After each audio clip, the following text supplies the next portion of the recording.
మొత్తం మీ ఆస్తి 30 మూటలు. న్యాయం ప్రకారం మీ అమ్మగారికి 10 మూటలు, మీ చెల్లికి 10 మూటలు, నీకు 10 మూటలు వస్తాయి.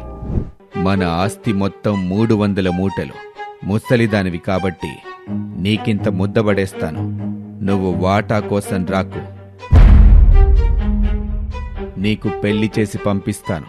నువ్వు కూడా ఆస్తిలో వాటాకి రాకు. లేదు, న్యాయంగా నాకు రావాల్సిన వాటా నాకు రావాల్సిందే.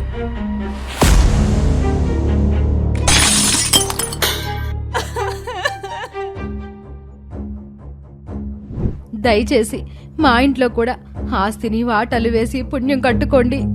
సక్రమంగా సంపాదించిన సొమ్ముని ఎంతైనా వాటాలు వెయ్యొచ్చు, కానీ దొంగ సొమ్ముని వాటాలేయటం ఈ భూమి మీద ఎవడి వల్ల కాదు.